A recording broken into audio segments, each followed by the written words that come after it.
Bapa,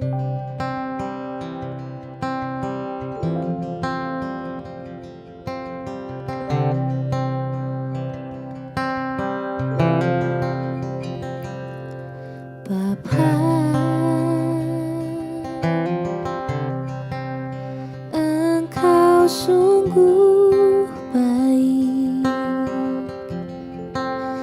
kasih-Mu melimpah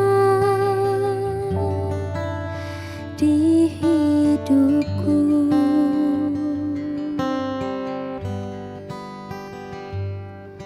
Bapa,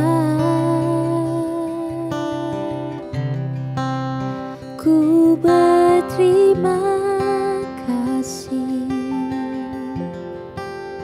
berkat-Mu hari ini yang Kau sediakan bagiku. Ku naikkan syukurku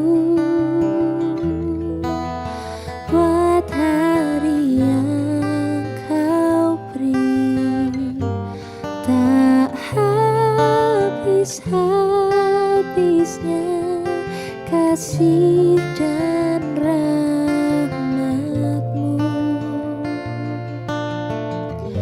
selalu baru dan tak pernah terlambat. Pertolongan-Mu besar, setia-Mu di sepanjang hidupku.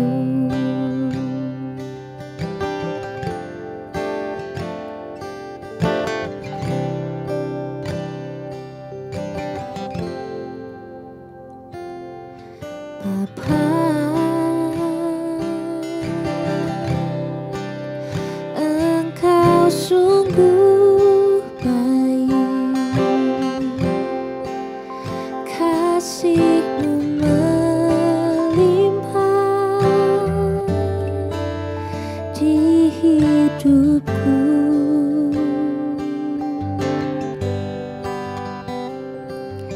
Bapa, ku berterima kasih berkat-Mu hari ini yang Kau sediakan bagiku.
selamanya, ku tetap percaya.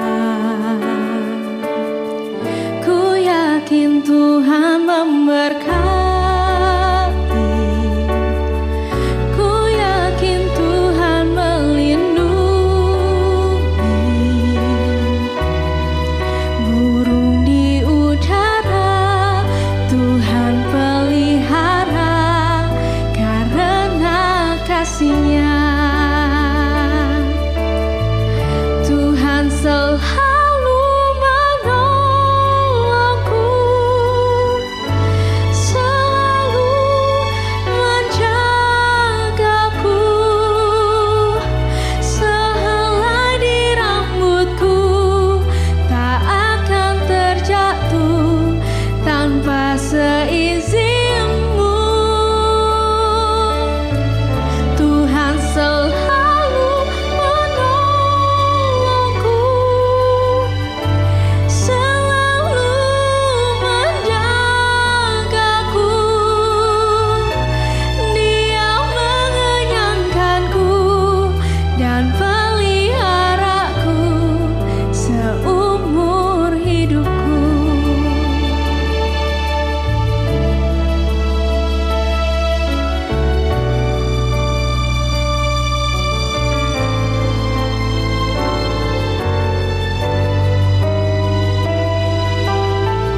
Tuhan selalu menolongku,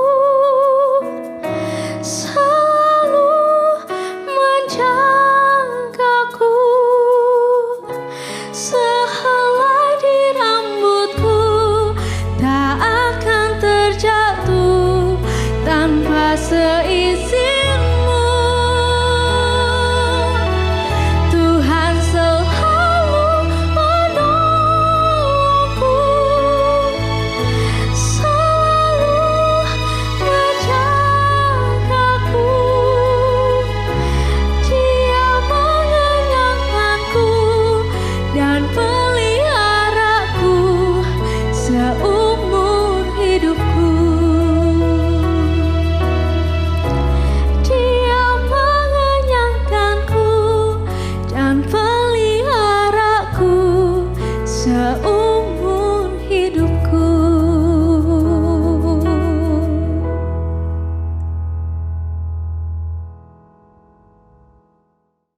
Shalom Jemaat Gereja Kristen Jakarta. Gereja memberikan layanan ibadah online bagi jemaat. Lalu apa saja ya yang harus dipersiapkan? Pilihlah jam ibadahmu dan ikuti tepat waktu. Jangan sampai terlambat ya.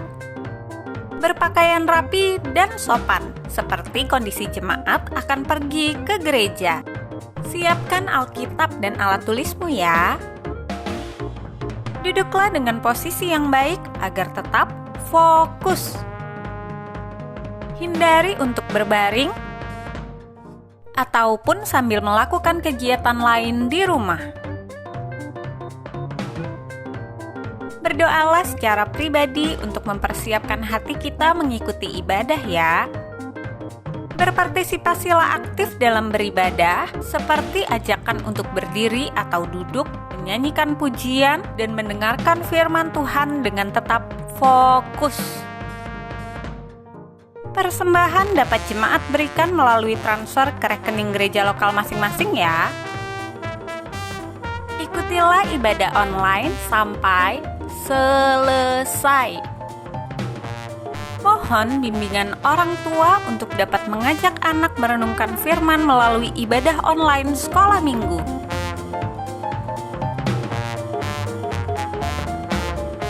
Selamat beribadah, Tuhan Yesus memberkati.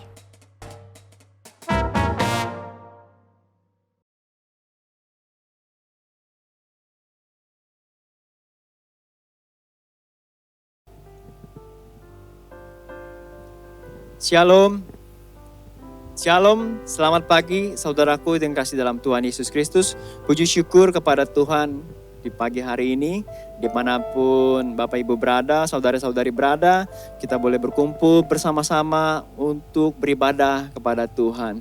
Biarlah di pagi hari ini kita mau terus renungkan segala kebaikan Tuhan di dalam hidup kita. Kita mau belajar terus fokus kepada Tuhan Yesus Kristus.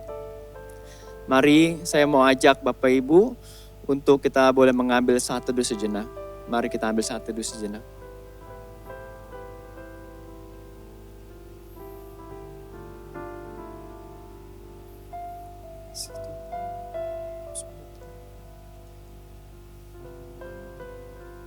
Kami mengucap syukur Tuhan, Engkau sungguh baik buat hidup kami. Kami mengucap syukur Tuhan buat segala pimpinan dan penyertaan-Mu Tuhan, apapun keadaan kami saat ini Tuhan. Tuhan berkati kami, berkati keluarga kami Tuhan. Siapapun berada di samping kami, kiri kanan kami, biarlah Tuhan kami boleh bersama-sama Tuhan untuk menyembah-Mu Tuhan, beribadah kepada-Mu Tuhan. Biarlah fokus kami satu di pagi hari ini Tuhan, untuk beribadah kepada-Mu Tuhan, meninggikan nama-Mu Tuhan, Yesus Tuhan dan Raja kami. Terima kasih Tuhan. Kami buka ibadah ini hanya dalam nama Bapa, Putra dan Roh Kudus. Haleluya. Amin. Bersyukurlah kepada Tuhan sebab Ia baik. Bahwasanya untuk selama-lamanya kasih setianya. Haleluya. Dimanapun saudara-saudari berada, saya mau undang kita semua untuk bangkit berdiri bersama-sama. Kita mau puji Tuhan kita. Haleluya. Angkatlah suaramu, serukan namanya Yesus. Haleluya.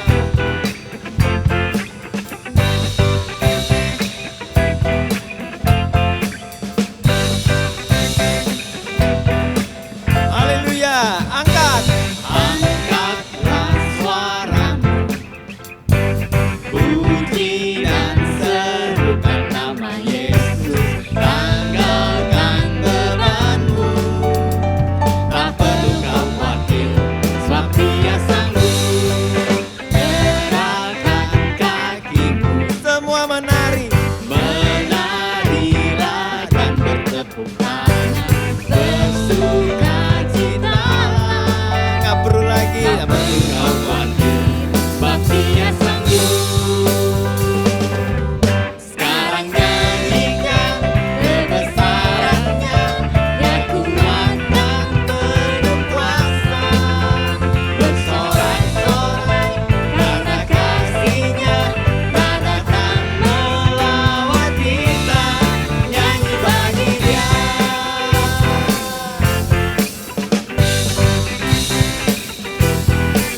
Semuanya. Angkatlah suaramu, puji dan serukan nama Yesus. Tanggalkan beban, gak ada lagi khawatir, tak perlu kau khawatir, sebab Dia sanggup. Gerakkan kakimu, menarilah. Menarilah dan bertepuk tangan, bersukacitalah. Tak perlu kau khawatir, sebab Dia sanggup. Sekarang nyanyikan kebesarannya, Dia kuat dan penuh kuasa. Bersorak-sorai karena kasih-Nya, tak datang melawat kita. Nyanyi bagi Dia. Sekarang nyanyikan kebesarannya, Dia kuat dan penuh kuasa. Bersorak-sorai karena kasih-Nya, tak datang melawat kita. Nyanyi bagi Dia. Nyanyi bagi Dia. Nyanyi bagi Dia. Haleluya, beri banget tepuk tangan kemuliaan buat nama Tuhan. Haleluya. Apapun yang terjadi, pemeliharaan Tuhan itu sempurna, nyata, percaya saja. Kami percaya Tuhan, kuasa-Mu nyata di dalam hidup kami. Mari kita sembah Tuhan kita lebih lagi. Haleluya. Tapi kami percaya Tuhan, kuasa-Mu dahsyat, penyertaan-Mu sempurna di dalam hidup kami. Haleluya.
buat setiap kita. Amin.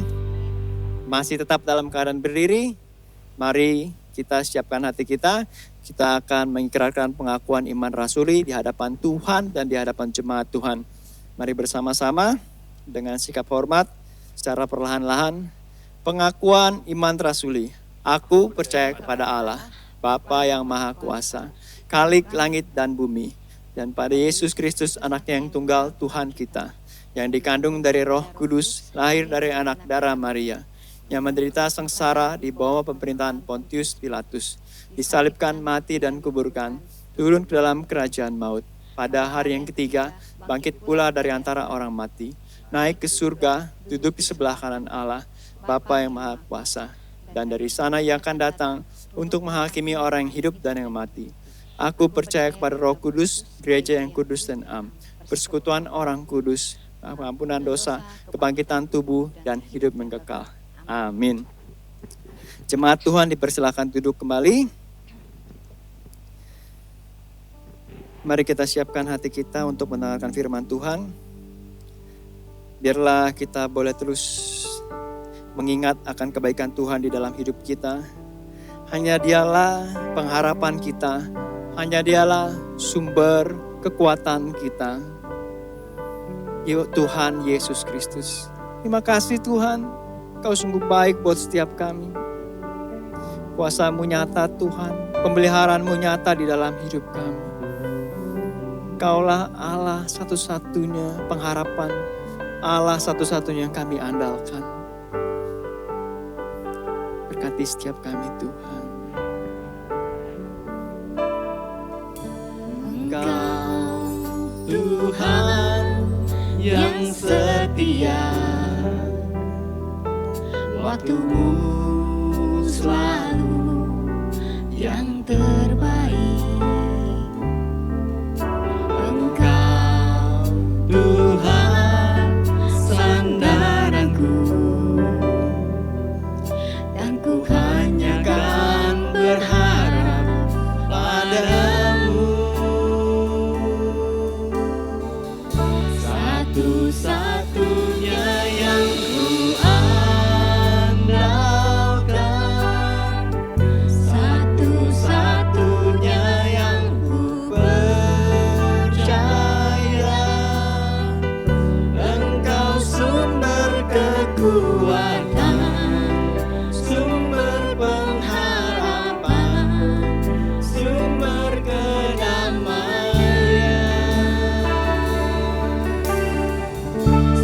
Satu-satunya yang ku andalkan, satu-satunya yang ku percaya. Engkau Tuhan memberkati, Tuhan penyembuhku, Tuhan pemulihku. Dengan lebih sungguh lagi kita naikkan pujian ini. Haleluya, terima kasih Tuhan.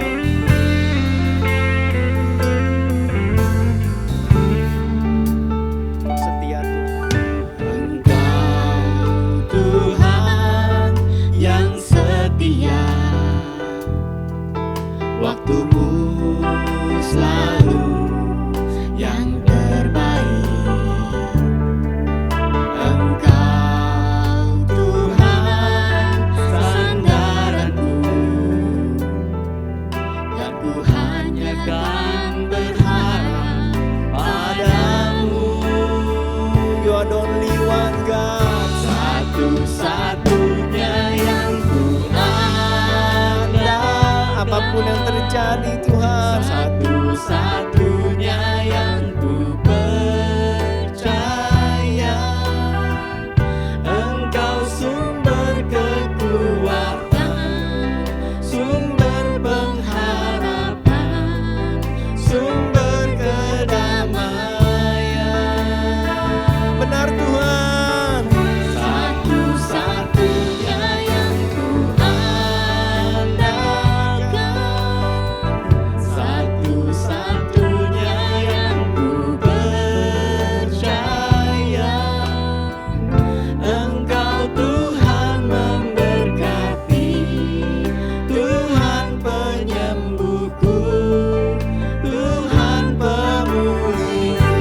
dahsyat lagi. Satu-satunya Tuhan. Satu-satunya Tuhan yang satu-satunya yang ku percaya. Engkau sumber kekuatan, sumber pengharapan, sumber kedamaian. Terima kasih Tuhan. Satu-satunya yang ku harapkan, satu-satunya yang ku percaya. Engkau Tuhan memberkati, Tuhan penyembuhku, Tuhan pemulihku. Yes, Engkau Tuhan memberkati, Tuhan penyembuhku, Tuhan pemulihku. Sekali lagi, Engkau Tuhan, Engkau Tuhan memberkati, Tuhan penyembuhku, Tuhan pemulihku. Kiranya janji Tuhan ialah iya dan amin. Tuhanlah pengharapan kita, selalu berharap padanya. Dan saat ini kita akan mendengarkan sabda firman Tuhan yang akan dibawakan oleh Bapak Theophilus.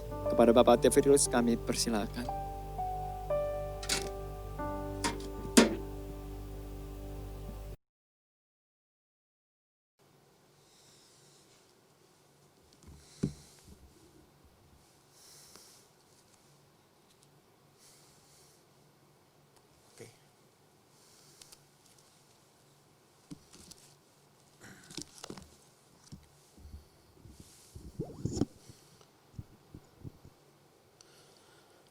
Selamat pagi Bapak Ibu sidang jemaat yang dikasihi Tuhan. Kita bersyukur pada pagi hari ini. Sekali lagi Tuhan memberikan kesempatan bagi kita di tengah segala keterbatasan kita. Di tengah kita banyak sekali ruang gerak kita dibatasi dan terpaksa kita juga harus berada di dalam rumah oleh karena situasi pandemi COVID-19 sekarang ini. Tetapi kita bersyukur kepada Tuhan, sekalipun ruang gerak kita dibatasi, tetapi pekerjaan Allah dan kuasa Allah tidak ada satupun yang sanggup membatasinya. Sehingga kalau pagi hari ini kita bersama-sama dapat beribadah kepada Tuhan, itu semua oleh karena anugerah Tuhan yang sungguh besar bagi kita. Mari kita bersama-sama akan berdoa sebelum kita akan merenungkan firman Tuhan pada pagi hari ini. Mari kita berdoa. Ya Tuhan, kami bersyukur kepadamu, karena oleh karena anugerah, kasih dan kemurahan-Mu semata ya Tuhan. Kami ada sebagaimana kami ada saat ini, itu semua karena anugerah Tuhan. Melewati masa-masa yang sulit yang sudah 7 bulan ini ya Tuhan. Betapa kami melihat kebaikan dan kemurahan Tuhan yang begitu nyata. Oleh karena selama 7 bulan ini, kami seperti berjalan dalam lembah bayang-bayang maut. Seolah-olah kematian itu begitu mengancam kami oleh karena COVID atau corona yang ada di sekitar kami. Tetapi syukur kepada Allah karena Tuhan memberi hikmat bijaksana dan Tuhan memberi perlindungan dan kekuatan kepada kami. Sehingga sampai hari ini kami bisa menjaga diri dan masih dipelihara oleh Tuhan. Dan sudah sepatutnya kami mengucap syukur dan menaikkan puji hormat kami kepada Tuhan. Dan pada waktu kami sekarang ini ya Tuhan berdiri di hadapan-Mu. Ketika kami memandang kepada wajah-Mu, ketika kami memasang telinga, pikiran dan hati kami untuk menerima kebenaran firman-Mu, biarlah Roh Kudus bekerja secara bebas untuk menyapa kami, untuk meneguhkan iman kami, mengoreksi kami, bahkan menuntun dalam kehidupan kami yang semakin berkenan kepada Tuhan, untuk menyikapi situasi yang sulit ini dengan cara pandang Tuhan, bukan dengan cara pandang kami. Kami akan mendengar firman-Mu, biarlah Roh Kudus menolong kami, memberikan kepada kami kekuatan hikmat bijaksana untuk mengerti isi hati Tuhan dan memampukan kami melakukannya. Hamba-Mu yang akan berbicara, Tuhan yang memberkati dengan segala keterbatasan dan kekurangannya. Tuhan juga memberkati setiap media yang dipakai untuk kami mendengar firman-Mu, untuk kami belajar melalui ibadah online ini. Tuhan berkati alat-alat elektronik, Tuhan berkati jaringan wifi, Tuhan jaringan internet, Tuhan juga yang menolong. Sehingga kebenaran firman Tuhan sampai dengan jelas kepada kami. Kami berdoa, kami bersyukur di dalam nama Tuhan kami, Yesus Kristus. Amin. Nah, saudara-saudara yang dikasihi Tuhan, hari ini kita bersama-sama akan merenungkan satu bagian firman Tuhan.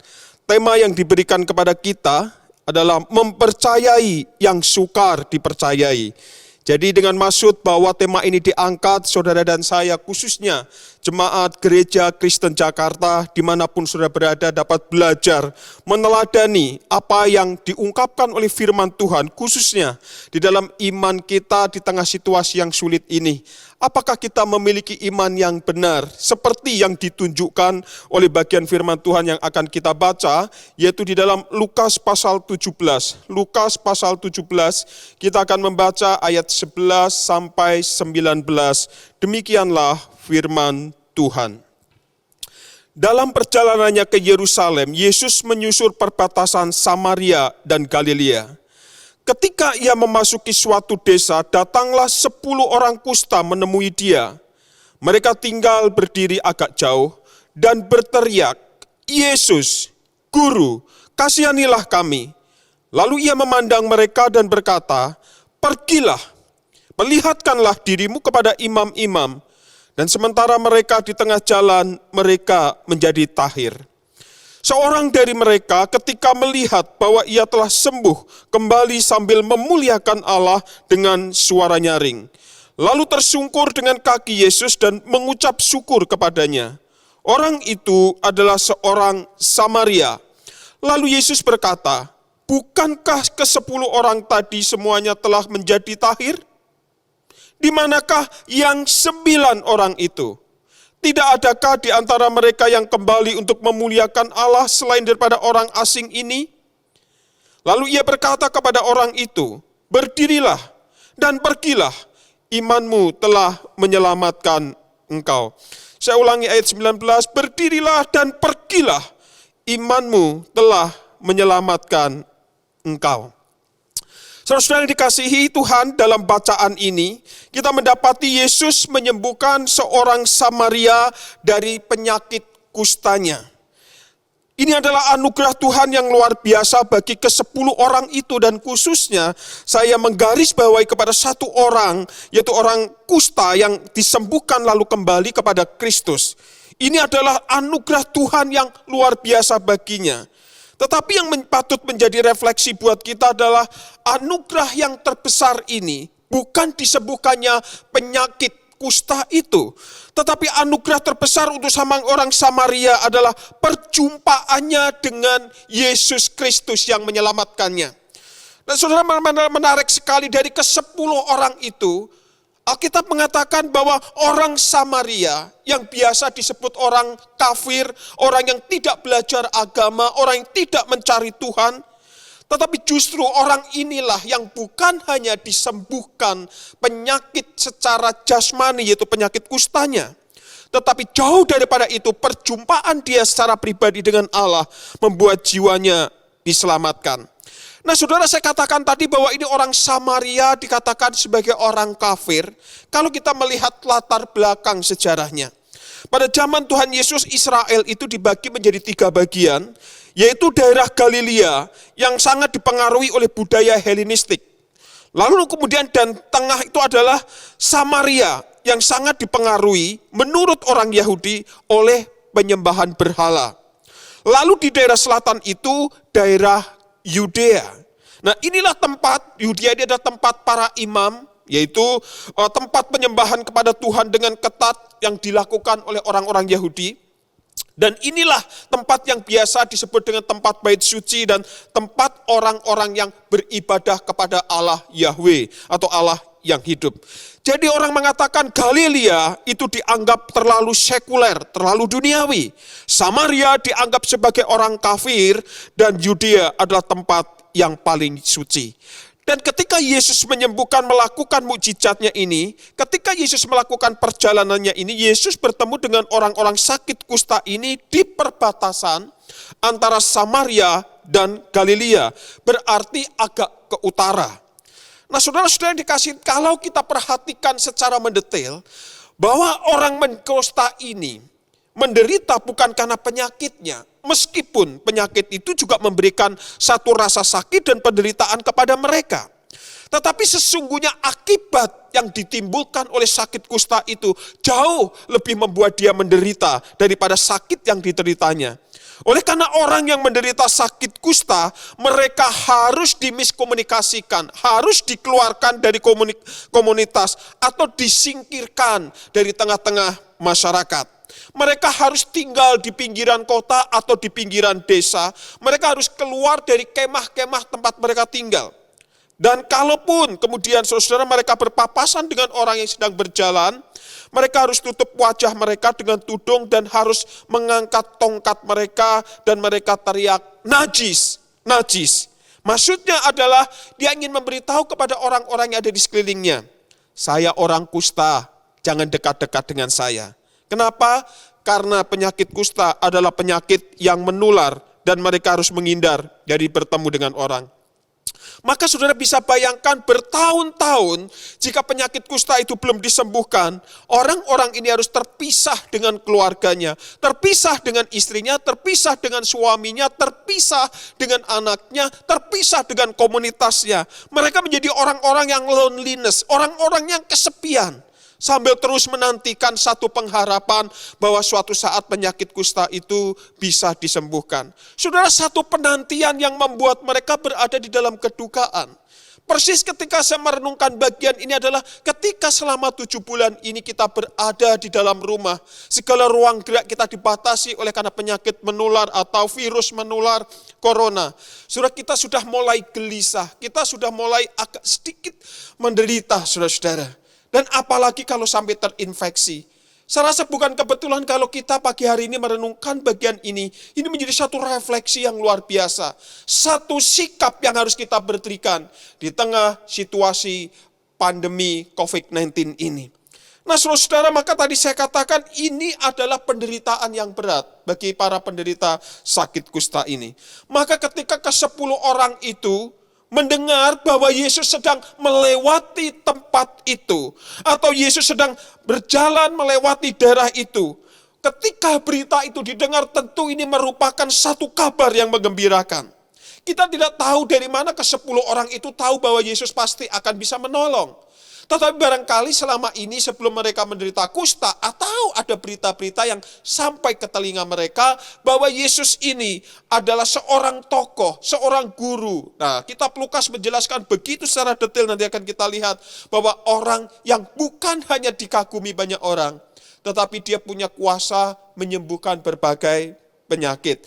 Maka kedatangan Kristus, ingat Yesus, mereka ada harapan. Lalu kemudian mereka menunggu ketika Yesus itu nanti lewat di perbatasan. Mereka ingin bertemu dengan Yesus dan Alkitab mencatat di ayat 12. Dari jauh mereka sangat tahu bahwa mereka harus menjaga jarak.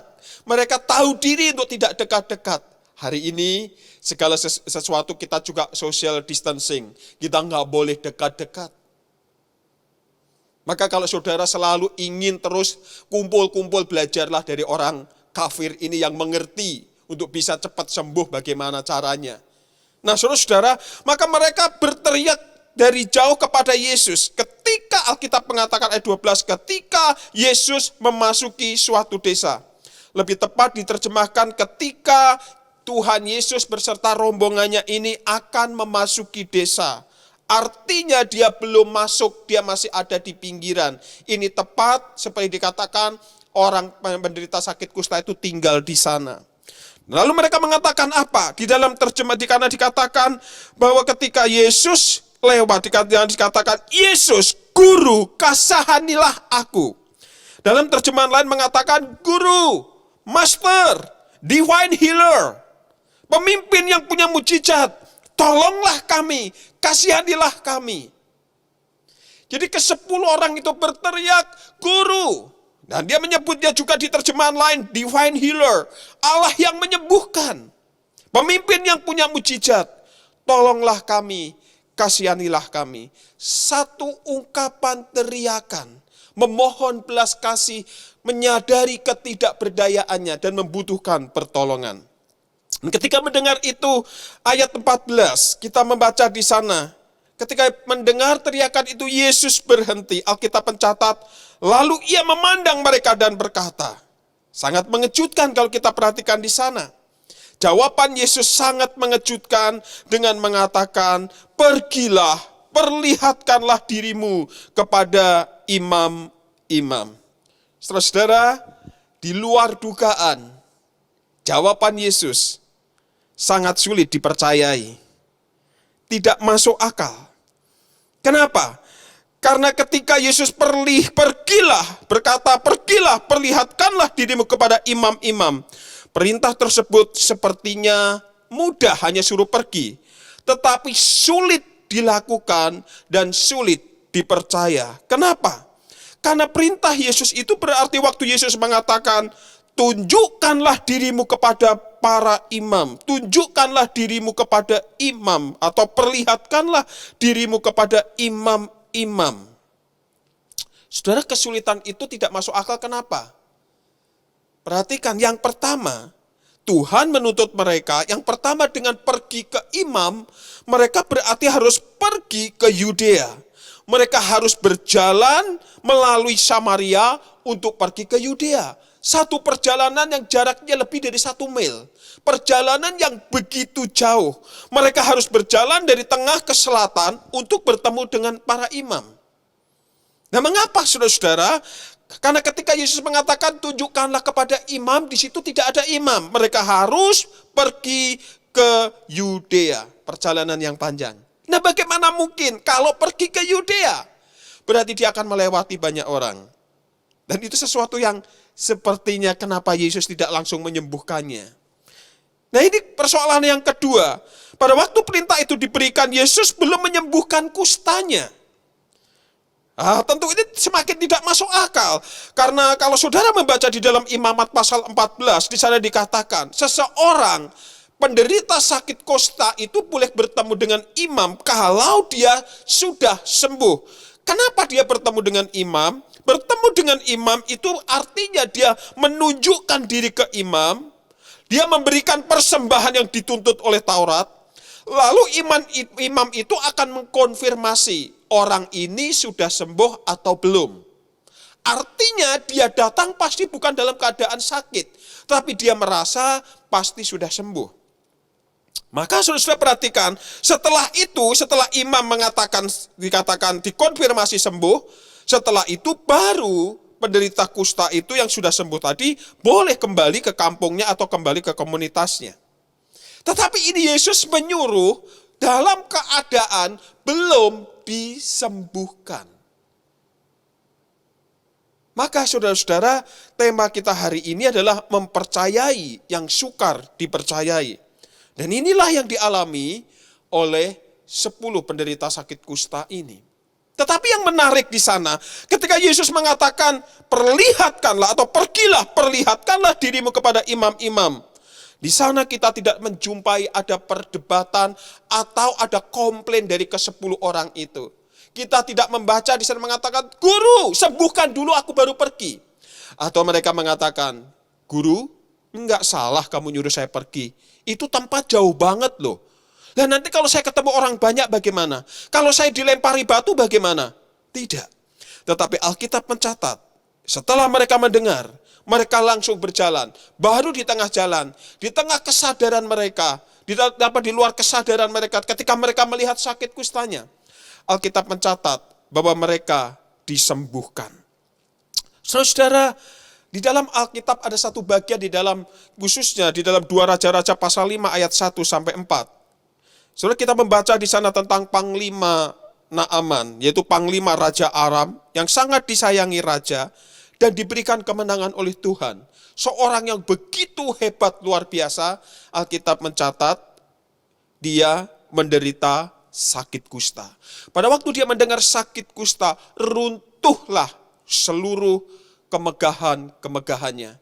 Dan kemudian di tengah keputusasaannya, lalu pembantunya seorang gadis kecil memberitahukan kepada nyonyanya. Dan dari nyonyanya diberitahukan kepada Naaman.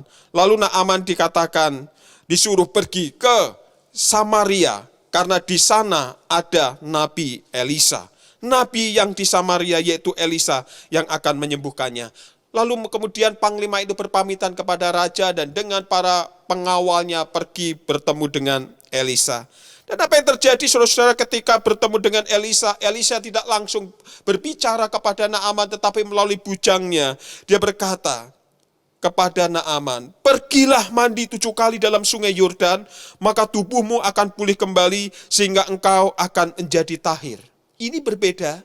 Waktu Yesus menyuruh ke 10 orang itu, Yesus tidak berkata, kalau kamu nanti ketemu para imam, lalu kamu di jalan akan sembuh. Maka pasti akan perginya dengan semangat. Ini berbeda dengan Naaman, saudara. Naaman dikasih tahu, dengan kamu turun ke sungai, lalu kamu mandi di situ, atau kamu masuk ke dalam air itu, selama 7 kali mandi di situ, kamu akan tahir. Tetapi Naaman mengatakan apa? Di dalam 2 Raja-Raja, pasal 5 ayat 10, lalu ayat 11 dan seterusnya. Ketika melihat bahwa sungai itu begitu kotor, Naaman menjadi gusar dengan marah, karena dia pikir Elisa akan datang mendoakannya, lalu dia menumpangkan tangan, lalu dia berseru kepada Allah dan mengatakan di dalam nama Allah yang hidup, maka Naaman menjadi sembuh. Yang ada di dalam bayangan Naaman adalah seperti itu. Tetapi ternyata kesembuhan itu harus melalui mandi di sungai yang sangat kotor. Lalu kemudian Alkitab mencatat, Naaman menjadi panas hati. Karena itu menjadi satu hinaan. Di dalam ayat, secara dikatakan di ayat 12. Lalu dikatakan, bukankah di Israel ada jauh lebih sungai-sungai yang bersih? Kenapa kalau cuma mau mandi saya harus pergi ke tempat ini? Tetapi ayat 13 di sana dikatakan, Bapa, salah satu pengawalnya mengatakan, Bapa seandainya Nabi itu menyuruh perkara yang sukar kepadamu, bukankah Bapa akan melakukannya? Mandilah, dan engkau akan menjadi tahir. Maka ketika sekali lagi diyakinkan, bukankah tujuanmu ke sini hanya untuk sembuh? Kalaupun kau disuruh hal yang lebih sulit pasti kau lakukan. Ini hanya disuruh mandi 7 kali. Iya, memang airnya kotor. Tapi coba mandilah. Dan Alkitab mencatat, ketika Naaman taat, dia menjadi sembuh. Ada banyak peristiwa-peristiwa di dalam Alkitab yang bisa kita baca di sana. Tentang ketaatan ketika mendengar firman. Nah, Tuhan Yesus pernah memerintahkan Simon menebarkan jalannya setelah semalaman menjala ikan dan tidak mendapatkan ikan apa-apa. Sepanjang malam, Petrus atau Simon beserta temannya, dia pergi untuk menjala ikan. Lalu tidak dapat dan pagi-pagi menjelang siang ketika dia sedang memberes-beresi jalannya. Lalu Yesus datang dan memerintahkan, bertolaklah ke tempat yang dalam dan tebarkanlah jalan untuk menangkap ikan. Tetapi jawab Simon kepada Yesus, Guru, telah sepanjang malam kami bekerja keras tidak menangkap apa-apa. Dengan kata lain, Simon berkata, Guru, aku tuh udah semalaman ke sana, nggak dapat apa-apa. Dia komplain, tetapi ayat selanjutnya berkata, tetapi karena engkau menyuruhnya, aku menebarkan jala juga. Sudah lihat 3 contoh ini menjadi satu bukti. 1, tidak ada pemberitahuan, tidak jelas mau sembuh atau tidak, baginya yang penting dia pergi. Ada kesembuhan. Naaman disuruh melakukan satu tindakan, kalau dilakukan pasti sembuh, komplain. Panas hati. Dan peristiwa yang ketiga, dia disuruh, dia tahu bahwa dia sudah mencoba tapi gagal. Tetapi dia menggarisbawahi, oke, mungkin semalam yang melakukan aku, tetapi karena engkau yang menyuruh. Dikatakan, karena engkau Yesus yang menyuruhnya, aku akan menabarkan jala juga. Dengan kata lain, Simon mengatakan begini, karena ini yang nyuruh kamu, pasti hasilnya akan beda. Dan Alkitab mencatat, kemudian Simon menebarkan jalannya, menangkap sejumlah besar ikan sampai jalannya koyak. Saudara, apa yang mau saya katakan di dalam bagian ini? Ada begitu banyak di dalam bagian Alkitab yang menegaskan ketika perintah itu diberikan dan dilakukan dengan taat, ada hasil yang Tuhan berikan di sana. Di dalam bagian dari 3 yang kita baca tadi, dari ketiga mukjizat ini, apa yang mau dikatakan? Bahwa iman itu sesungguhnya adalah suatu tindakan, tidak hanya mempercayai segala yang telah difirmankan atau dikatakan. Bukan hanya sekedar percaya Allah itu baik. Bukan hanya kita mengerti Tuhan itu sanggup. Tetapi juga menaati segala perintahnya yang dikatakannya. Sekalipun itu tidak masuk akal. Sekalipun itu sulit. Nah, apa itu sebenarnya iman kalau demikian, saudara-saudara? Nah, kita kalau membaca Ibrani pasal 11 ayat 1. Saudara membaca Ibrani pasal 11 ayat 1, di sana dikatakan apa? Mari kita lihat di bagian itu. Di dalam Ibrani pasal 11 ayat 1 dikatakan di sana bahwa iman adalah dasar dari segala sesuatu yang kita harapkan. Sudah perhatikan di sana bahwa iman adalah dasar dari segala sesuatu yang kita harapkan. Ibrani pasal 11 menunjukkan bahwa mempercayai Allah berarti mentaati Tuhan. Dan berjuang taat sekalipun menghadapi hal-hal yang tidak masuk akal. Ada tantangan dan pergumulan. Dikatakan iman adalah dasar dari segala sesuatu yang kita harapkan dan bukti dari segala sesuatu yang tidak kita lihat. Ini Ibrani pasal 11 memberi itu. Lah, apa iman Kristiani dari ayat ini? Saya ulangi lagi, iman adalah dasar dari segala sesuatu yang kita harapkan. Terjemahan yang tepat adalah assurance. Iman itu satu jaminan. Jaminan untuk apa? Ketika kita menaruh harap kepada Allah. Iman adalah jaminan yang berhubungan dengan segala sesuatu yang manusia, yang kita harapkan. Yang manusia harapkan itu apa? Yang manusia harapkan tidak selalu dengan apa yang sama yang dibutuhkan. Setelah saya garis bawahi, yang diharapkan oleh manusia tidak selalu itu pasti yang dibutuhkan oleh manusia. Artinya begini, apakah kalau sakit itu pasti yang paling dibutuhkan untuk kesembuhan? Belum tentu, saudara-saudara. Kalau memang itu sakit ternyata membuat dia bertumbuh kenal Tuhan, barangkali seharusnya dia berdoa, bukan hanya kesembuhannya yang penting. Tetapi bagaimana dia terus berada dalam kondisi kenal Tuhan. Jadi apa yang manusia harapkan ini berkaitan dengan apa yang manusia butuhkan. Dan sesungguhnya manusia itu tidak selalu tahu tentang kebutuhannya. Selalu hanya terjebak dengan fenomena. Kalau lapar, butuh makan. Kalau capek, butuh istirahat. Kalau sakit, butuh sembuh. Maka pertanyaannya, apakah sungguh itu menjadi kebutuhannya yang utama? Tetapi Tuhan itu selalu tahu. Maka ketika dia melihat orang Samaria ini, Tuhan tahu bahwa orang Samaria memang dia hanya tahu butuhnya sembuh. Tapi ada satu kebutuhan yang jauh lebih penting, yaitu keselamatan jiwanya, bukan fisiknya saja. Jadi iman berkaitan dengan assurance yang berkaitan dengan mendapat what we need di dalam hidup ini. Saudara-saudara, apakah itu menjadi kebutuhan kita? Apakah itu menjadi kebutuhan kita?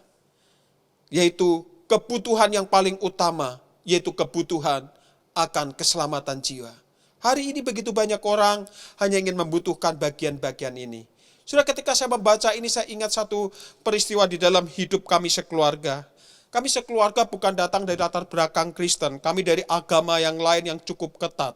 Suatu kali ketika kami sudah percaya kepada Kristus, karena di daerah itu nggak ada orang yang percaya kepada Tuhan, maka saudara-saudara ada satu tekanan. Sekarang silahkan pilih. Pada waktu itu ketika ada tekanan itu, papa sedang mengalami sakit yang sangat berat, yaitu sakit stroke. Adik saya ternyata mengalami sakit yang didiagnosa adalah dia mengalami kanker otak. Saudara, satu kebutuhan yang paling diutamakan pada waktu itu adalah tempat tinggal dan kesembuhan papa dan kesembuhan adik. Artinya saya membutuhkan hal yang materi. Tetapi di tengah pergumulan yang begitu berat itu, saudara, Ketika kami setiap hari Papa tuh mengajak untuk kami berdoa 4:30. Lalu sampai pada diputuskan, iya kita akan pergi. Karena sesungguhnya bukan rumah di sini yang kita butuhkan atau kesembuhan. Kalaupun toh sembuh nanti saya juga akan mati. Kalau saya nanti punya rumah, toh rumah akan kita tinggalkan. Ada rumah yang kekal dan ada kesembuhan yang lebih utama, yaitu kesembuhan jiwa. Pada waktu Papa mengatakan itu sepertinya tidak masuk akal. Tetapi memang kami pergi dan ternyata Tuhan itu berintervensi di sana. Tetapi yang saya mau katakan ini, kemudian Ibrani melanjutkan dengan kata-kata bahwa iman itu bukti dari segala sesuatu yang tidak kita lihat. Pada waktu kita memutuskan itu, kita tidak akan melihat pasti dapat tempat tinggal, pasti nanti Papa sembuh, pasti adik sembuh. Ya memang kenyataannya kemudian adik saya juga meninggal. Tetapi keputusan bahwa mengutamakan ada kebutuhan yang paling utama ini hanya bisa kita mengerti kalau kita itu dekat dengan Tuhan. Jadi pada waktu berbicara, saudara-saudara, berkaitan dengan yang tidak bisa kita lihat, iman itu bicara dengan Allah yang tidak kita lihat. Iman berkaitan dengan apa yang dialami dengan Tuhan yang tidak kelihatan. Iman adalah sumbernya adalah Allah yang tidak kita lihat. Allah yang tidak kita lihat, iman bukan hanya percaya tetapi membuat kita mengerti bahwa Allah berdaulat atas segala sesuatu di muka bumi ini. Maka ayat 3 Ibrani pasal 11 mengatakan apa? Bahwa karena iman kita mengerti bahwa alam semesta telah dijadikan oleh firman Allah, sehingga apa yang kita lihat telah terjadi dari apa yang tidak dapat kita lihat.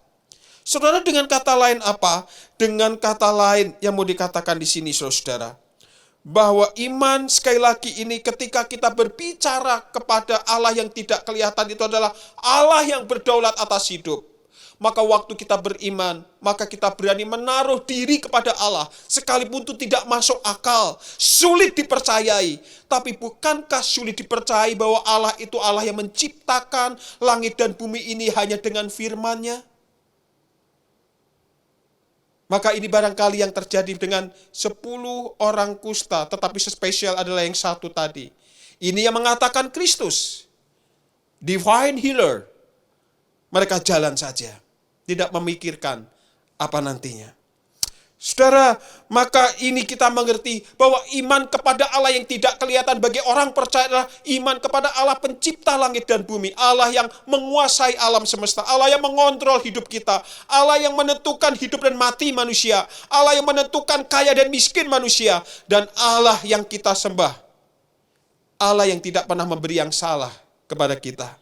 Maka Alkitab memberikan contoh bahwa iman itu memang berhadapan dengan hal-hal yang tidak masuk akal. Karena memang iman itu melampaui akal. Tetapi bukan berarti kita beriman tidak menggunakan akal.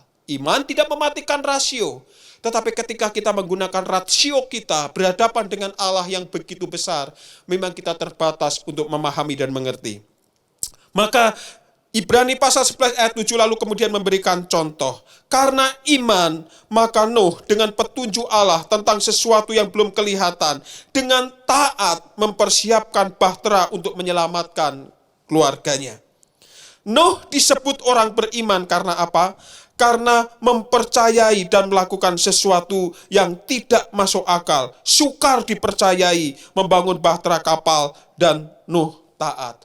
Allah memberikan perintah kepada Nuh, bangun bahtera kapal yang besar sekali. Bangunnya di mana? Di atas gunung. Dalam kondisi cuaca apa? Panas. Tetapi ada perintah, aku akan mendatangkan banjir. Belum kelihatan semua. Dan itu satu perintah yang tidak masuk akal, sulit untuk dipercayai. Tetapi karena Nuh melakukannya, pada waktu Nuh melakukannya, Allah bekerja lewat Nuh, dan disitulah iman itu menjadi nyata ketika Nuh itu taat.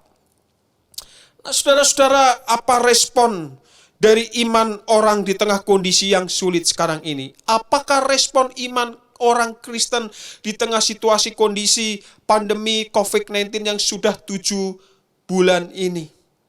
Harus kita akui hari-hari ini kita berhadapan dengan situasi yang sulit. Jangan kita punya konsep iman itu pikiran dan perasaan. Gue yakin kok, cuma yakinnya berdasarkan analisa pikiran. Itu bukan iman. Gua merasakan kok Tuhan itu baik kok. Pasti jaga saya. Ya, itu iman apa perasaanmu? Iman itu bukan perasaan, juga bukan hanya sekedar keyakinan. Perasaan percaya bukan iman. Pikiran yakin bukan iman. Karena kalau bicara tentang iman itu berkaitan dengan hal rohani. Kepercayaanmu itu kamu taruh di mana? Pada waktu kamu menaruh kepada Allah, apakah seluruh hidup kita ini menunjukkan ketaatan, melakukan hal-hal yang sungguh-sungguh Allah ingin kita lakukan? Oleh karena apa? Oleh karena kita tidak tahu, manusia tidak akan kenal Dia, kita taruh kepada Tuhan. Maka Allah memberikan anugerah yang disebut iman. Anugerah iman ini memampukan kita connecting with God. Kita bisa membangun satu relasi dengan Allah. Masuk di dalam suasana yang memungkinkan kita mengalami perjumpaan dengan Allah. Itu sebabnya jangan heran kalau kita membaca kitab ini tadi. Dari ke-10 yang kembali, yang tersungkur, yang worshiping, yang menyembah. Hanya satu orang. Dan iman itu menjadi iman ketika dia kembali kepada Allah. Yang ke-9 tadi sembuh, ya memang sembuh. Tetapi kemudian dia kehilangan iman yang sejatinya. Allah berinisiatif memberikan benih-benih iman kepada kita. Dan benih itulah yang harus dikerjakan oleh kita. Saudara, maka anugerah terbesar yang didapat oleh orang Samaria itu bukan kesembuhan kustanya, tetapi perjumpaannya dengan Yesus Kristus. Ketaatan yang disertai tindakan membuat orang Samaria itu mendapatkan peneguhan dari Tuhan Yesus. Imanmu telah menyelamatkan engkau. Saudara-saudara yang dikasihi Tuhan, ada banyak hal di dalam hidup kita yang dapat menggoncangkan iman percaya kita. Terlebih jika kita hanya mampu melihat apa yang tampak di permukaan. Tidak dapat disangkal, terjadi banyak krisis. Krisis kehilangan, krisis penderitaan, dan keputusasaan sebagai dampak dari pandemi COVID-19 saat ini. Satu krisis menuntun kepada krisis yang lain. Tidak hanya dalam segi kesehatan. Pandemi ini juga membawa kesuraman dalam bidang ekonomi, kesuraman dalam pendidikan, kesuraman dalam sosial, hukum, dan sebagainya. Jikalau ini tidak cepat selesai, orang sudah mulai mereka-reka akan terjadi seperti apa dunia ini. Manusia selalu mereka-reka yang jahat karena hanya melihat fenomena. Tetapi iman itu melampaui fenomena. Iman itu tertuju kepada Allah yang unknown, tetapi memberikan kepada kita kemampuan untuk membangun relasi dengan Dia. Pengalaman dengan encountering with God itulah yang membuat kita apapun yang terjadi. Ibrani pasal 11 ayat 3 tadi. Allah berdaulat, Allah mengatur, Dia yang menciptakannya. Maka membuat kita mengerjakan, di tengah kesulitan ini tetap mengerjakan pekerjaan Allah, mengerjakan ketaatan kita kepada Tuhan. Nah, saudara, iman Kristen jikalau hanya terjebak pada kondisi yang fenomena, di tengah kondisi seperti ini, fokusnya hanya pada yang kelihatan, maka kita akan menjadi orang yang Confucius. Orang yang bingung, kita mau ngapain sekarang? Sekarang nggak bisa boleh kebaktian lagi. Sekarang hanya bisa lewat online. Apakah dengan online kita menjadi maksimal? Sesungguhnya ketika Tuhan memberi kesempatan dengan menginterupsi, ada banyak hal yang kita kerjakan yang dulu itu sulit kita kerjakan. Inilah waktunya memperkuat iman keluarga. Bagaimana setiap laki-laki, suami, engkau pria-pria membangun mesbah keluarga. Yang selama ini sulit engkau lakukan, sekarang banyak waktu. Inilah waktunya engkau mengenal keluargamu secara utuh. Adakah engkau dan seisi keluargamu mengalami kebangunan rohani? Jikalau tidak, kalau dulu sulit dilakukan, inilah waktunya. Tapi kalau kita terjebak dengan fenomena, kita hanya stres di rumah. Saudara, saya mengatakan 7 bulan ini, saya lebih sibuk melayani dibanding dulu waktu belum ada pandemi.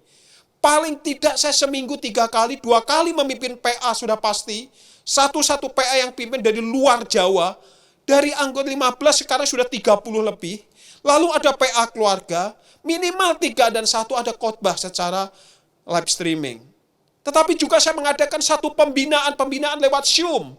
Saya mengadakan banyak, saya kasih gerak dalam tanda kutip. Lo nggak usah pikirin persembahan kasih. Dari Senin sampai Senin. Saya begitu letih, makin efektif. Sepertinya tidak masuk akal. Tapi begitu banyak orang justru menjadi pengangguran. Ini aneh. Jikalau iman itu percaya kepada yang tidak kelihatan, kita menangkap hati Allah, maka justru kebangunan itu terjadi adalah waktu yang sekarang. Jikalau seluruh keluarga jemaat Gereja Kristen Jakarta membangun mesbahnya, maka selesai pandemik nanti, itu sudah menjadi biasa, maka seluruh kebangunan itu terjadi. Nah, apakah kita hanya terjebak itu? Iman itu adalah berkaitan dengan Yesus Kristus yang nanti akan menyingkapkan, memampukan kita menghadapi fenomena yang ada saat ini. Nah, sebetulnya apa yang Tuhan kehendaki dalam hidup kita di tengah situasi yang sulit sekarang ini? Inilah iman yang harus menggelisahkan kita. Mari waktunya kita bertanya, Tuhan, apa yang harus aku kerjakan? Bukan kita menunggu perintah untuk kita kerjakan. Kita mencari, melatih kepekaan. Oleh karena apa? Kalau kita cuma mengeluh, takut, atau bersikap pasrah juga bukan sikap yang tepat. Jika kita adalah orang beriman yang dewasa. Tekanan dalam hidup akibat pandemi itu tidak terelakkan. Tetapi hidup dalam tekanan adalah sebuah pilihan. Tidak terelakkan pandemi COVID ini sudah menekan hidup kita. Tetapi hidup dalam tekanan itu adalah pilihan. Tidak bisa terelakkan kita adalah seperti berjalan di padang gurun atau lembah kekelaman. Tapi jangan lupa padang gurun dan lembah kekelaman ini hanya akan kita lewati. Kita sedang menuju kepada padang rumput yang hijau. Tetapi kalau seperti ini kita terus tidak melihat Allah yang tidak kelihatan tadi sedang berintervensi, maka kita menjadi stres. Apa yang aku makan tahun depan? Apa yang akan aku lakukan untuk sekolah anakku dan sebagainya? Bukankah yang paling penting adalah kebutuhan tentang jiwa kita, kerohanian kita? Meskipun kita juga membutuhkan kebutuhan jasmani, tetapi bukankah Yesus tahu yang paling tahu kebutuhan kita hari ini? Apakah sungguh hari ini kita yang paling kita butuhkan lepasnya COVID-19 ini?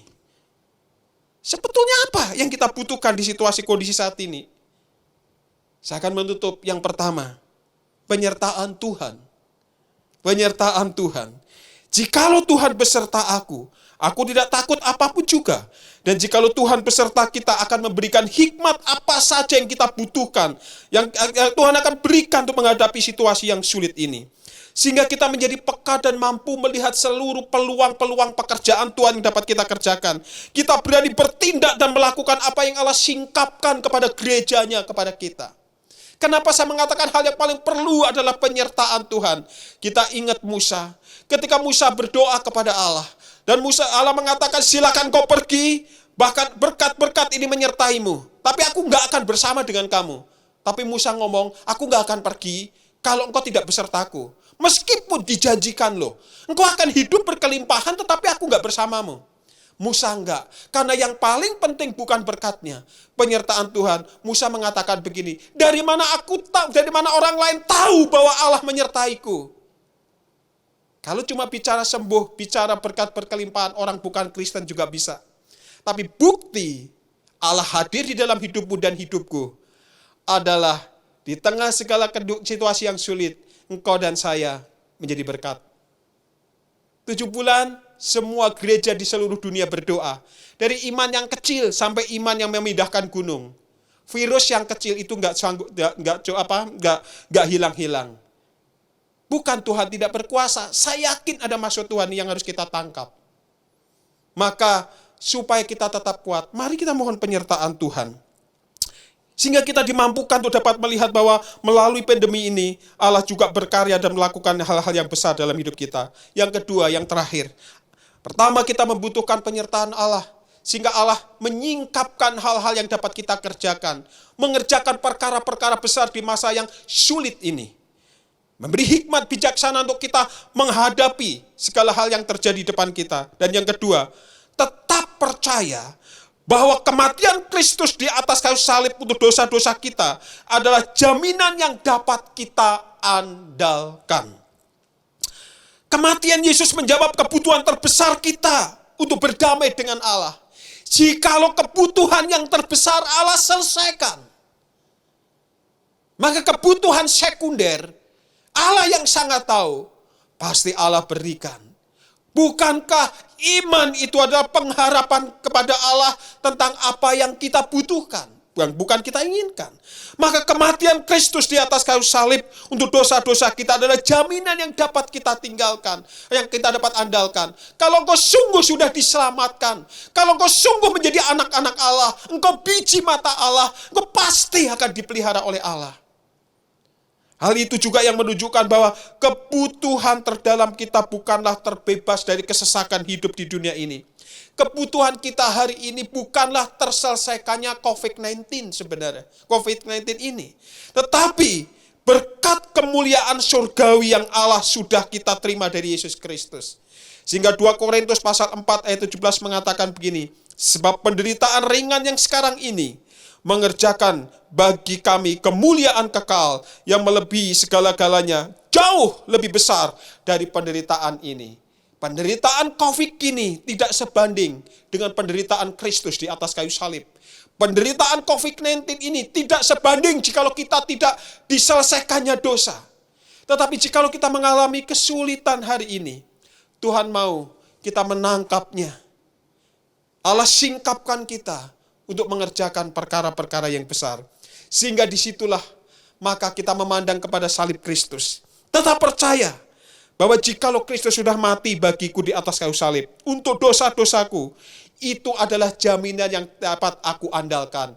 Dia sekali-kali tidak akan meninggalkan aku dan sekali-kali tidak akan membiarkan aku. Harapkan penyertaannya dan tetap percaya kepada pengorbanannya.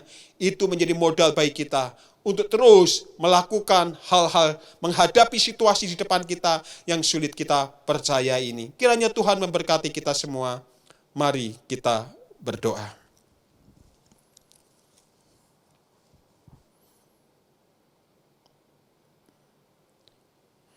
Ya Tuhan, di tengah situasi dan kondisi yang seperti sekarang ini, sungguh harus kami sadari ya Tuhan, kami terus-menerus berdoa, hanya memohon segera berlalunya kesulitan dan penderitaan yang sedang kami hadapi saat ini. Kami terus-menerus hanya memohon supaya kebutuhan ekonomi kami tercover, kebutuhan masa depan kami tercover, kebutuhan-kebutuhan yang sekunder itu Tuhan. Tetapi kami seringkali tidak bergumul dengan kebutuhan-kebutuhan yang paling utama.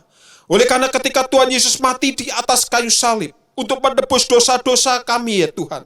Engkau punya rencana yang agung di dalam hidup kami. Yaitu Tuhan, Kau ingin pakai kami menjadi rekan sekerja Allah.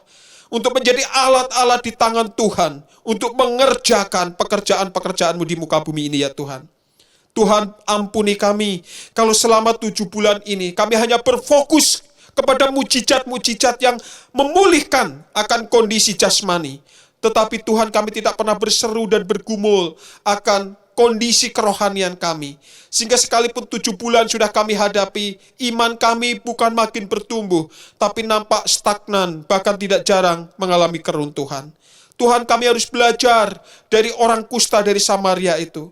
Ketika dia mengalami mujizat kesembuhan, dia tidak pergi seperti ke-9 temannya, tapi dia berbalik kepada Allah. Dia tersungkur, dan di sanalah dia mendapat konfirmasi bahwa imannya telah menyelamatkan jiwanya. Ketaatannya bukan hanya menyembuhkan fisiknya, ketaatannya telah membuat dia diperdamaikan dengan Allah, mendapat keselamatan yang kekal.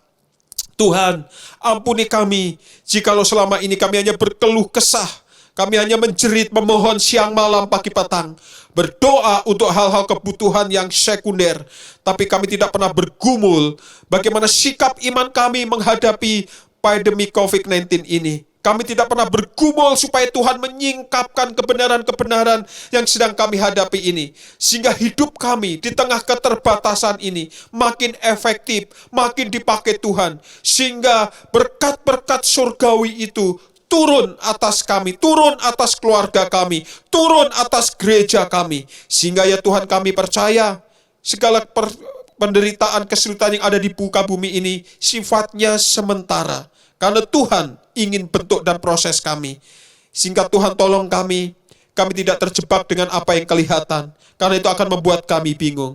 Tapi biarlah iman kami memandang kepada Allah yang tidak kelihatan, yang sudah memberi iman kepada kami, yang memampukan kami untuk percaya kepada Allah yang tidak kelihatan bahwa itu real dan nyata melalui kebenaran firman-Mu. Ada banyak hal Tuhan kami lakukan, akan kami lakukan, dan sepertinya sulit dan terbatas karena pandemi COVID-19 ini. Tapi itu menjadi mudah kalau kami menangkap isi hati Tuhan. Itu sebabnya ajar kami untuk terus mempercayai hal-hal yang sulit kami percayai di dalam Tuhan, bukan di luar Tuhan. Terima kasih, Tuhan menolong seluruh umat-Mu, jemaat-Mu dimanapun berada. Biarlah iman mereka makin dikuatkan, kebenaran-kebenaran Allah makin disingkapkan, sehingga seluruh jemaat-Mu menjadi alat yang luar biasa. Dalam nama Yesus, kami berdoa dan bersyukur. Amin.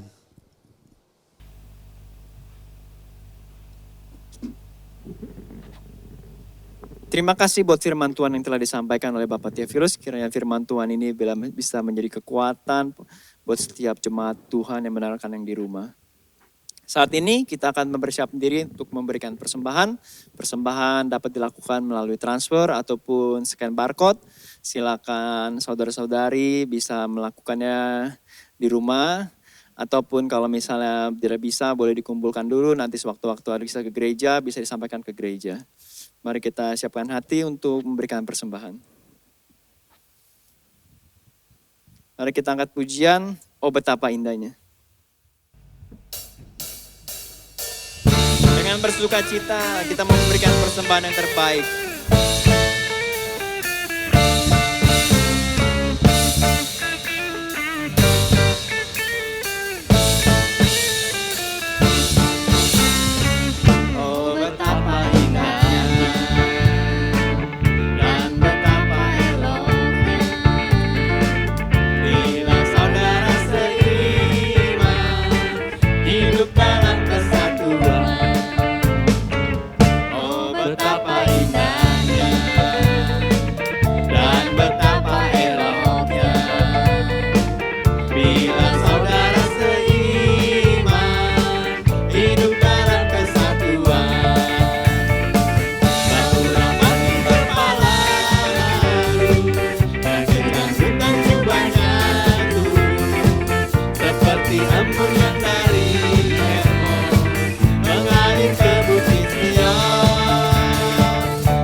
Betapa indahnya bila kita hidup rukun bersama. Haleluya. Kita masuk di dalam doa. Bapa, kami mengucap syukur, Engkau sungguh baik. Terima kasih buat firman yang telah Engkau sampaikan. Kiranya firman ini boleh menjadi kekuatan buat setiap kami. Dan di saat ini juga Tuhan, kami sudah memberikan persembahan. Kiranya Tuhan memberkati persembahan kami untuk memperluas pekerjaan pelayanan-Mu di setiap gereja-gereja cabang di Gereja Kristen Jakarta. Berkati setiap kami Tuhan, kami serahkan waktu ke dalam kami selanjutnya ke dalam tangan-Mu. Hanya di dalam nama Tuhan Yesus Kristus kami berdoa dan mengucap syukur. Amin. Jemaat Tuhan, kita akan melihat ada beberapa pengumuman yang harus diperhatikan. Jemaat Tuhan bisa memperhatikan beberapa pengumuman berikut ini. Shalom saudara, mari kita mendengarkan warta sinode. Ya, yang pertama adalah BPN atau Bimbingan Pranikah yang periode ke-18 yang akan diadakan nanti pada hari Selasa tanggal 20 Oktober. Ya, 20 Oktober jam 7 malam dengan tema Kasih dan Komitmen yang Membangun. Nah, pembicaranya adalah Pendeta Elisa Istianto. Dan jangan lupa saudara, ini dilakukan secara Zoom ya, Zoom meeting. Nah, saudara yang sudah mendaftar untuk bisa menyediakan waktu mengikutinya. Kalau yang belum, mungkin perlu memperhatikan ada syarat-syarat untuk bisa mengikuti BPN ini dengan masuk ke Instagram ya, akun Instagram Sinode GKJ. Di situ ada ya bahan-bahan yang sebagai penjelasan tentang syarat-syarat ketentuan mengikuti BPN. Selanjutnya juga ada SMK Saya Murid Kristus untuk kelas 2 atau SMK 2 ya. Akan diadakan di hari Kamis tanggal 22 Oktober sama jam 7 malam ya. Temanya adalah mengenal kasih karunia. Peserta room 1 dilayani oleh GI Suanius Bong. Peserta room 2 dilayani GI Franz Pasaribu. Ya, kiranya seluruh peserta kelas SMK 2 ya yang sudah mendaftar dapat mempersiapkan diri dan bisa mengikutinya dengan tepat waktu.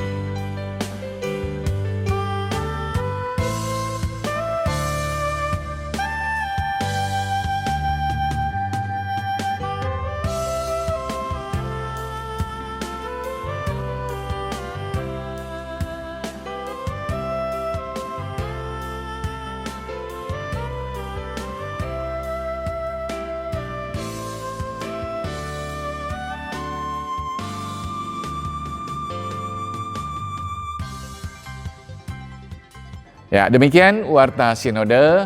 Terima kasih atas perhatian Bapak Ibu dan saudara sekalian. Kiranya Tuhan memberkati. Amin. Kita akan akhiri ibadah di pagi hari ini. Dan biarlah setiap kita boleh...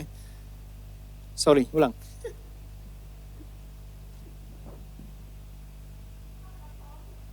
Ya, doksologi.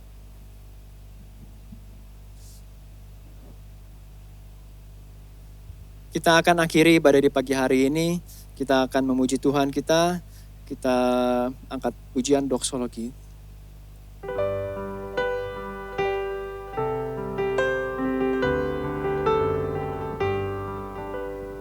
Puji Allah Bapa Putra.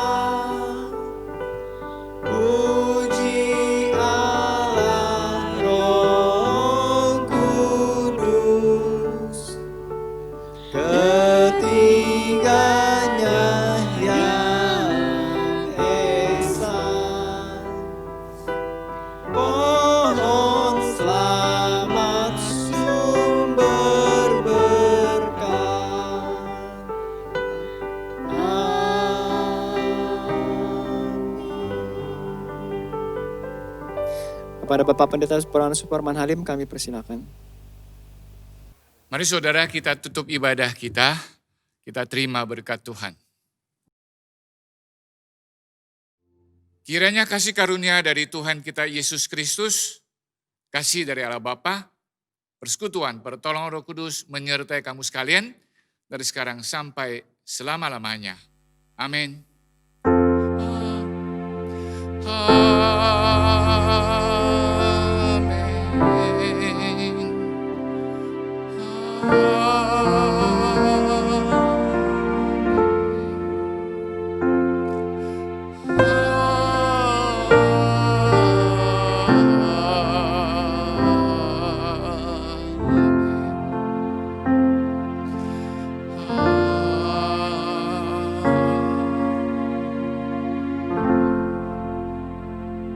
Amin.